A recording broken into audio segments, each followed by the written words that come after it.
What's going on, guys? Welcome to the Burress Law Life and Friends podcast. My name's Luke Trukin. This is Jason Burress coming to you with another episode. We're just going to jump right into this. Jason, let's talk a little bit about the big cases that you've won for clients in the past couple of weeks. You were saying you've had 4 7-figure cases, and I just wanted to talk a little bit about what were the cases, as much as you can talk about them, and then what made them 7-figure cases. Yeah, I mean, a couple of them have some confidentiality clauses, but we've negotiated those so that we can talk about some things. The one that sticks out in my mind is a dog bite case. A dog bite case for a 7-figure result is really, really rare. And this really hits home to me because I've been to Bonnie Week Park, and I've been to Bonnie Week Park with our dog and our family. And our client in that particular case was riding a bicycle, and the responsible party who owned 3 pit bulls, Oh my gosh, guy from California, has a couple of them collared and one not collared. And maintaining control over 3 pit bulls is a hard thing to do. Sure. This was a pit bull that had bitten a female before. We uncovered Gosh. We uncovered that evidence. And this wasn't just a bite, but it was a bite that sent her to the hospital that caused significant damage. But essentially, the responsible party had no control over the dog, and the dog at issue attacked our client on his bicycle, knocked him from his bicycle, and just chewed up his leg. And we're talking about Bonnie Week Park. I mean, we're talking about where a whole bunch, where a lot of people are at. my friends, Families, my family, kids. your friends, your family. Yeah. And he didn't just do that. I mean, afterwards, the responsible party kept taking his dog to Bonnie Week Park until finally the dog was quarantined. Our client suffered very significant injuries. There was a MRSA infection issue. Afterwards, there ended up being skin grafts. I mean, it was significant.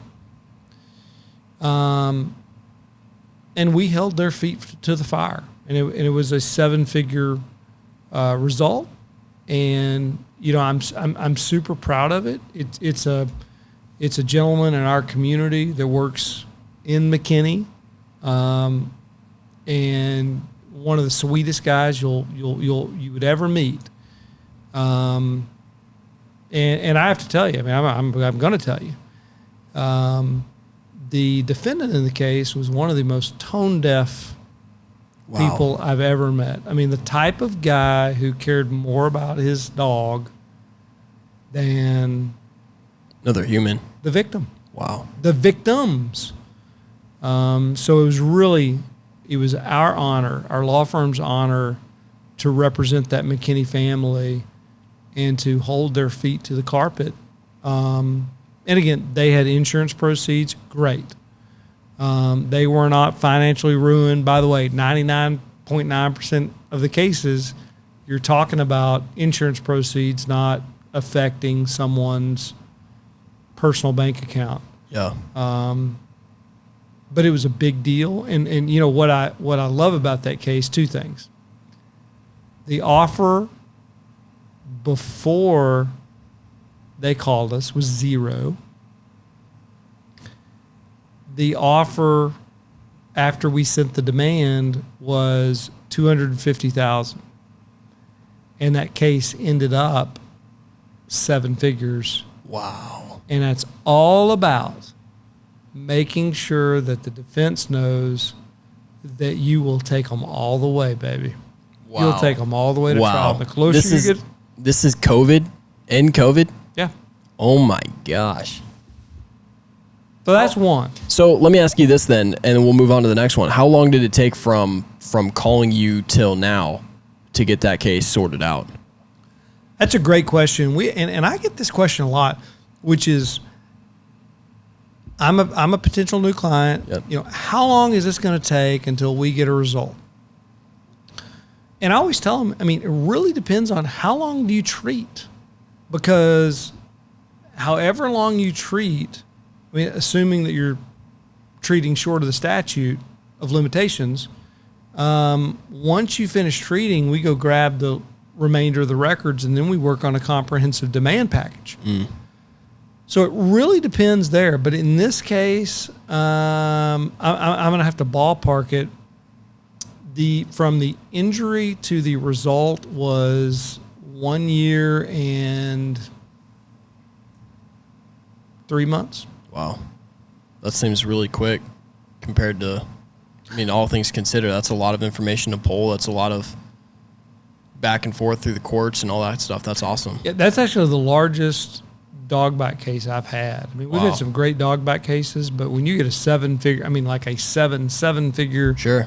dog bite case, that's unusual. I don't want to get stuck too much on this, but is there, do you think you would have had such success with this case if you wouldn't have found the fact that this dog is already a repeat offender? Oh, no. That biggest fine that we ever could have had. That really was one of the big things that helped make the case. Oh, my goodness. Yeah. What can I ask? You may not be able to tell me this, but what ended up happening to the dog? Interesting question. And I am furious. Please don't tell me what I'm thinking. Yep, I'm going to. In the municipal court trial, the judge, actually I went to law school with, we weren't buddies, but I went to law school with her. She ordered the dog to be euthanized. The municipal prosecutor presented a great case. She ordered the dog to be euthanized. The pit bull should have been euthanized. Now, from the municipal court, the defendant has the opportunity to appeal that verdict, and it will go to the county court at law, and that review is what we call de novo. It starts anew. I'm going to be honest with you. I'm going to be very forthcoming. I think this county court at law judge is the least qualified that we have. Wow. I'm going to say it. He instructed the parties that there would be no evidence presented, that the two sides would only be able to provide closing arguments. No evidence. The municipal court prosecutor made the closing arguments. Fantastic. Definitely won. The judge overturned the euthanization order, despite testimony from the responsible party that he had continued to take the dog to Bonnie Week Park after the second bite, that he continued to walk the dog in and around his neighborhood. I don't think I'll ever get over it. That judge is supposedly retiring in the next year or so, and I can't wait. I'll never get over it. So that dog is still in the community? Still in the community. Running around. And my advice to the folks, I simply could not advise the folks to take their dogs to Bonnie Week Park, because if that would have been a child standing 3 feet tall, that dog could have maimed a face. In this case, it was a leg. It's a lower leg. But that dog could have maimed a child's face. And I don't know how the judge did that. At what point does that not become criminal to from a criminal aspect? Because you've got something now that's dangerous, could potentially be lethal, and it's had multiple offenses. At what point does it not go back to the owner as far as like you you're responsible for this and you're not taking action. I'm not a criminal lawyer, but my suspicion is it's not close to criminal prosecution. It's a civil thing. Wow.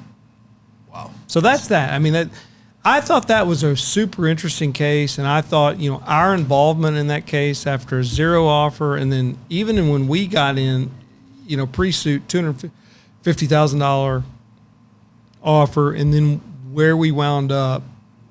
Huge. Night and day. I have a text message from the clients. You do the Zoom mediations. They're not in person. I have a text message from that client saying, please settle at $800,000. And I said, oh no. Oh no. We're going all the way, baby. And after we got it settled, what I got in response was, really, really fantastic. And they're big fans. And they're friends now. So anyway, that was a dog bite case. Wow, that's crazy. That's a crazy case. Another one of those cases that I think is worth mentioning is a case on 121. Because this happens. It absolutely happens. And a tractor trailer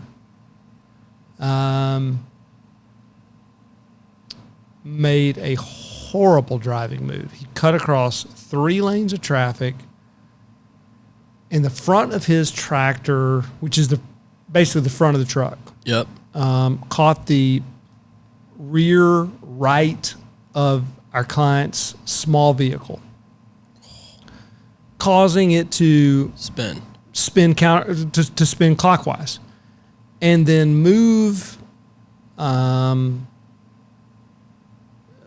essentially what would have been east across the roadway at 50 miles an hour and into a concrete barrier. He had a badly broken leg. I mean, badly broken. Like, could have died. It was so badly broken. Wow.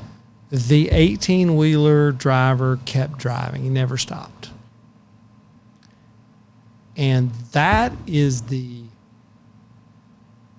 it's a perfect example of why I would say, if you are a victim or a victim's family, call a qualified personal injury lawyer as soon as possible, because what we were able to do in that case is go to businesses on 121, because the tollway cameras didn't catch it, but the businesses around it, we were all over it within 3 days, and found a business that had cameras facing that way, and we had it.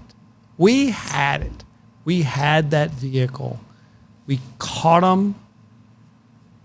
We gave that information to the police. And believe me, we held that trucking company responsible. And that client of ours ended up, he was a younger guy, he ended up having significant surgery. He's got a 16-inch rod in his leg that'll be there for the rest of his life. He's got some numbness. He's got issues. Yep. And we held them fully responsible. Wow. And I can't believe they just kept on driving. And turns out the gentleman didn't have a commercial driver's license. Oh, geez. This was a full-blown 18-wheeler or like a box truck? This was an 18-wheeler. Oh, my gosh. Loaded 18-wheeler. Didn't have a commercial driver's license. The company had an abysmal safety record. And again, we had a lot of options available to us because we were called within 72 hours. So it was the speed of this client calling you, which really helped them win the case and settle out where they did. Can't emphasize that point enough. Wow, so that could have been the difference between somebody getting, an insurance check and really getting the full closure. Because if it was just left up to the police department, they may not have had the bandwidth, or they may not have been able to track down the businesses that actually had all of the video cameras that were facing that way. So could have been a completely different outcome, and that guy could have just gotten away. That's right. And let's talk about the two sides of a case, which I always talk to you about. You've got the offensive side of the case where you're trying to obtain full and fair value for the case. And then after that's over, you're trying to limit the amount of money that you're repaying health insurance, hospitals, medical providers. This is the hospital. This was, number one, is a statutory hospital lien filed. Okay. Medical City, Plano. And that amount was close to $250,000. We got that amount reduced to about $20-something thousand. Phenomenal. And I'm going to tell you, I've got a girl in my office. Holy cow. She's from England, Hannah. And I feel like I'm pretty good at it. I think she's really good at it. And I asked her, I said, could you help us try to negotiate this lien down? And I mean, nobody could do that. Jeez. And she helped negotiate that lien down, pennies on a dollar, and they had every right to receive every penny. Wow. And what I always tell clients is, what we obtain for you, we're going to be paid a percentage of. What we save you on medical reductions, dollar for dollar, goes into your pocket. Wow, that's actually a really good point. I know that like most people, when they think about, or at least when I think about hiring a personal injury attorney or lawyer or whatever, that you're really thinking about them to go after and get the upfront money from the insurance company. You don't really think about the fact that they're also, or that you have the ability on the back end to help with mitigating and reducing all of those costs that come along with that. Like most of that is just, at least I think of them as like, okay, go get the money from the insurance company and then that's it. But really what you're saying is like, you guys really come in and help reduce and close out a lot of those additional costs that come along with being injured. That's right. And I certainly don't want to criticize my brothers and sisters who are in this business, but I see we have listservs where plaintiffs' lawyers talk to each other, and by the nature of the questions, you can see who understands it and who doesn't, yeah. And who's interested in it and who doesn't. And the plain fact of the matter is, a personal injury lawyer is paid on the amount of money they obtain. Sure. Generally. Yep. It's a percentage. They are not paid anything on what they save.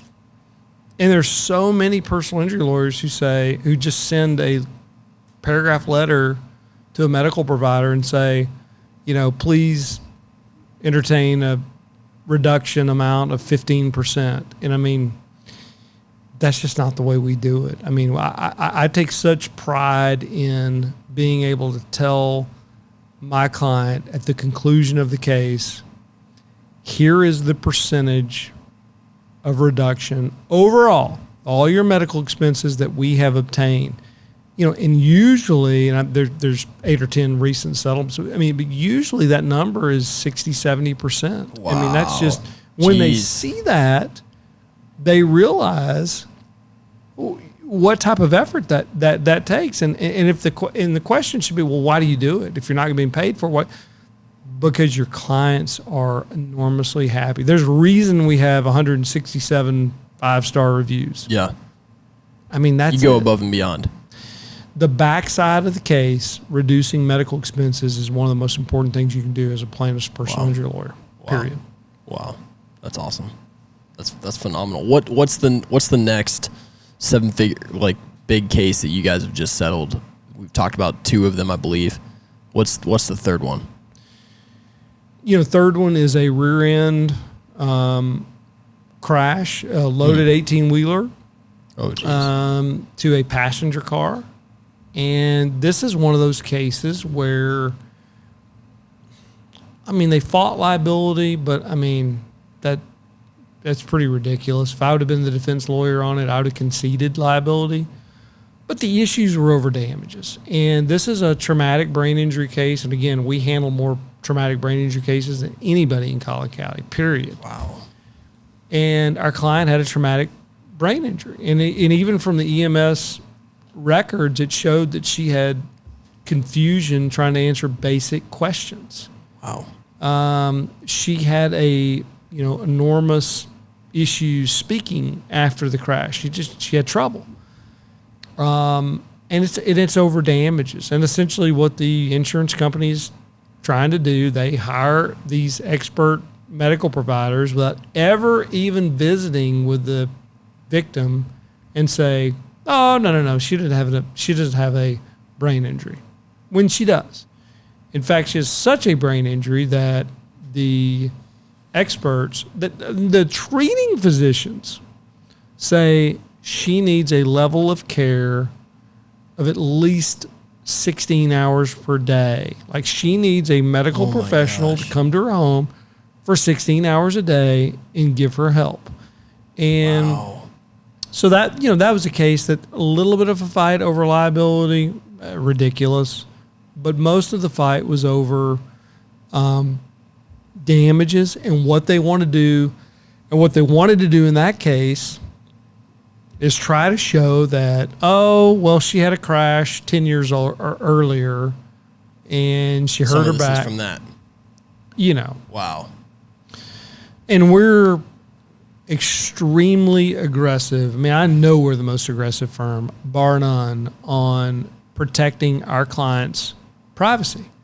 If you have a crash 10 years ago, I mean, we are going to fight tooth and nail to keep those records out, because I don't think records from 10 years ago have anything to do with a crash today. Sure. And we won those contests. Wow. I mean, I think we have very good relationships with our judges in Collin County, Dallas County, some other counties, and because we have cases all over. I mean, we have cases all over the country. But when you win those hearings and you limit what the defense can obtain from a standpoint of prior historical records, you can enhance the value of the case. And so that was that case. Wow, that's incredible. So that's interesting, like being able to keep some of that documentation of previous stuff out of people's hands is a really good point, and that's an important piece to just make sure that they're not really pulling a lot of that old information into a previous case. Like, that doesn't make sense.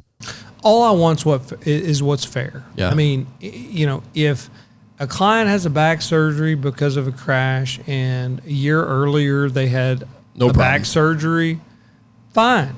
Let's give it to them so they can see the baseline. Yeah. I mean, I'm not saying let's not be fair. Sure.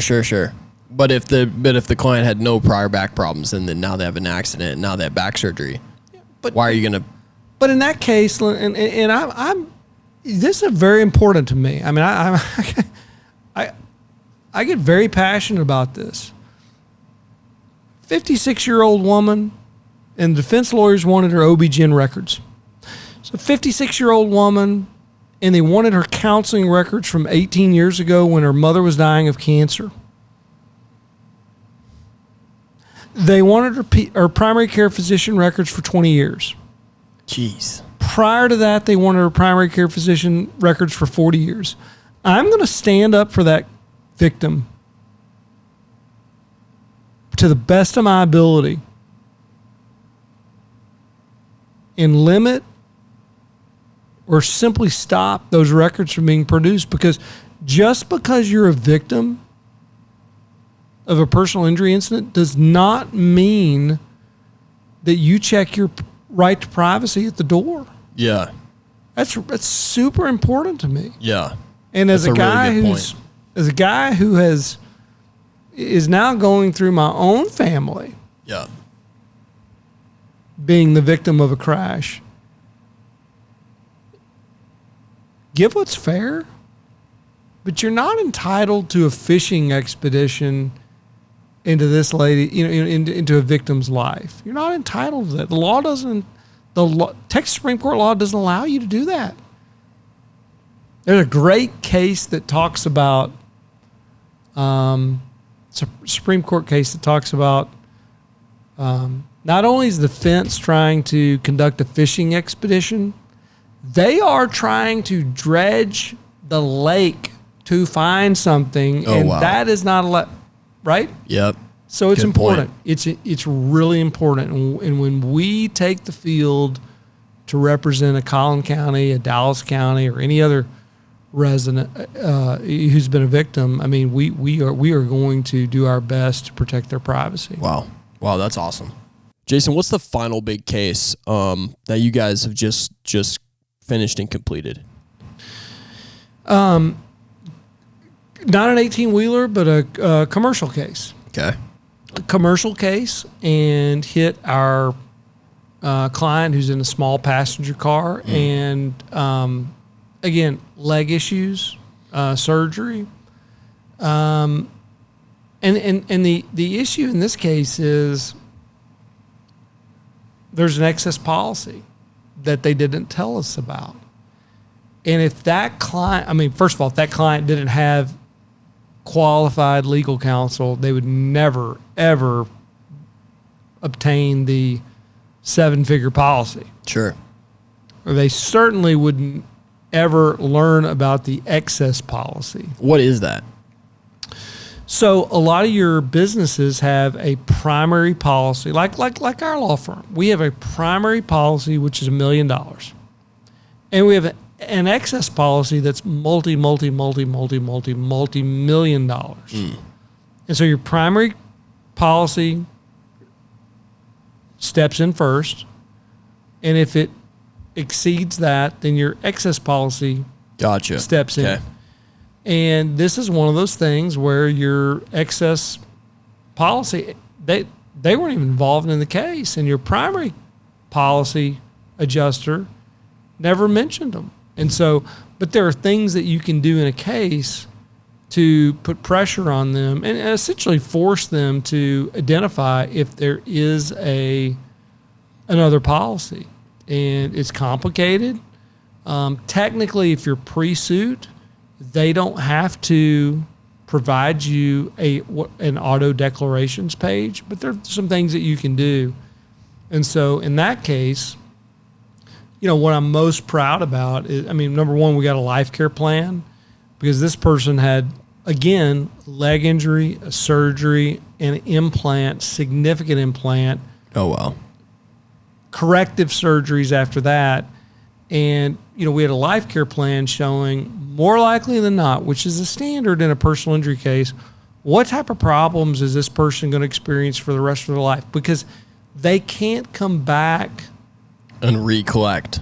You have one shot at it. Yeah. And, once we did that and once we put the pressure on them, we make them provide affidavits of no other insurance. And all of a sudden when they can't do that, then the question is,